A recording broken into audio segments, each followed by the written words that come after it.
అందరికీ నమస్కారం.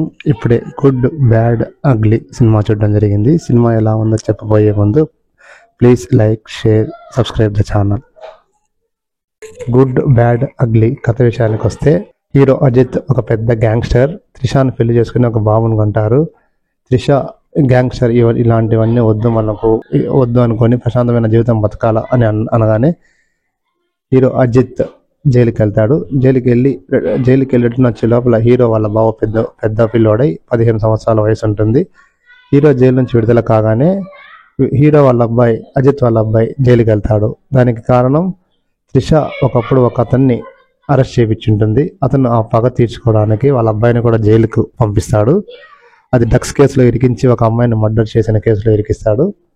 తర్వాత అజిత్ వాళ్ళ అబ్బాయిని జైలు నుండి ఎలా బయటకు తీసుకొచ్చాడు అనేది మెయిన్ కథగా తీసుకున్నాడు. కథ అయితే బాగానే ఉన్నా కొంచెం అక్కడక్కడ కొంచెం ల్యాగ్ అనిపించింది మూవీ. ఓవరాల్గా ఆర్ఆర్ చాలా హెవీగా కొట్టాడు, కొంచెం చాలా డిస్టర్బెన్సింగ్గా ఉంది. సాంగ్స్ అయితే అస్సలు ఏం బాగలేవు. ఈ సినిమాలో ప్రతి ఫైట్కి ఒక పాట యాడ్ చేశాడు. మరి అది ఎందుకు అలా యాడ్ చేశాడో అర్థం కావట్లేదు. మ్యాక్సిమం ఫైట్లకు కొంచెం ఆర్ఆర్ డిఫరెంట్గా ఉంటుంది, కానీ ఈ సినిమాలో మాత్రం ప్రతి ఫైట్లో ఒక చిన్న సాంగ్ యాడ్ చేసి పెట్టారు. మరి డైరెక్టర్ కొత్తగా ఉంటుందనేమో తీసుకున్నాడు. అది పెద్దగా జనాల్ని ఆకట్టుకోలేదు, అంతగా ఇంప్రెస్ కాలేదు. విలన్లు హీరోని త్రిషాను కూడా చంపాలని ట్రై చేసినప్పుడు అక్కడ సిమ్రన్ ఎంట్రీ ఉంటుంది. అది బాగా ట్విస్ట్గా ఉంటుంది. సిమ్రన్ కూడా కొంచెం కథలో మెయిన్ లీడ్ క్యారెక్టరే.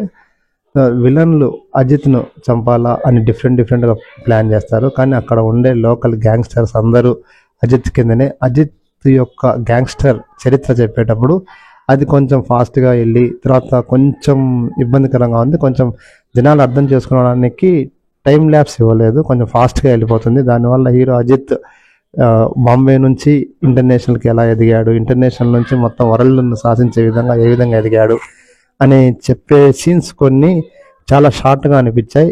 అవి చాలా ఇంపార్టెంట్ సీన్ అయినా దాన్ని ఎందుకు వచ్చిన డైరెక్టర్ గారు చాలా షార్ట్గా తీశారు. చాలా స్పీడ్గా వెళ్ళిపోతుంది, కొంచెం అర్థం కాదు అది. ఇంకా సాంగ్స్ విషయానికి వస్తే, సాంగ్స్ అయితే అసలు సినిమాలో ఏం లేవు, అంత పెద్దగా అట్రాక్షన్ కూడా ఏం లేదు. ఇంకా హీరో హీరోయిన్ మధ్యలో డ్యూయట్ సాంగ్స్ అట్లాంటివి ఏం లేదు. ఒకటి ఐటమ్ సాంగ్స్ కూడా ఏం లేవు. మెయిన్ కథతోనే అంతా వెళ్తుంటుంది. హీరో విలన్లను ఎలా పట్టుకున్నాడు, విలన్లది ఒక చిన్న ట్విస్ట్ ఉంటుంది. విలన్లు డబుల్ యాక్షన్, అది హీరో కనుక్కుంటాడు. ఎలా కనుక్కుంటాడు ఏంటి అనేది బాగుంటుంది. ఇంకోటి గ్యాంగ్స్టర్స్ అందరూ ఒక బ్యాంక్ పెట్టుకొని ఆ బ్యాంకులో డబ్బులు దాచుకొని బంగారు దాచుకొని ఉంటారు. దాన్ని హీరో వెళ్ళి విలన్ పట్టుకునే దాంట్లో ఆ బ్యాంకుకి వెళ్ళి అక్కడ ఆ బ్యాంకులో ఉన్న డబ్బులన్నీ బ్లాస్ట్ చేసి విలన్లను పట్టుకునేదానికి రూట్ కనుక్కుంటాడు. అది కొంచెం ఇంట్రెస్టింగ్గానే ఉంది. కొన్ని సీన్లు బాగున్నాయి, అక్కడక్కడ చాలా బాగున్నాయి. ఓవరాల్గా సినిమా అయితే పర్వాలేదు, మరి అంత పెద్ద డిసప్పాయింట్మెంట్ చేయదు, అట్లానే పెద్దగా ఎగ్జైట్మెంట్ కూడా చేయదు. అజిత్కు కొంచెం బ్రేక్ ఇచ్చిందనే చెప్పుకోవచ్చు, ఎందుకంటే చాలా రోజులుగా ఫ్లాప్లు కంటిన్యూగా అవుతున్నాయి. ఈ సినిమా ఫ్లాప్ నుండి ఒక్క స్టెప్ పైకి ఎక్కింది. నెక్స్ట్ మూవీ ఇంకా కొంచెం మంచి సక్సెస్ అవుతాడని ఆశిద్దాం. Thanks for watching. Please subscribe the channel.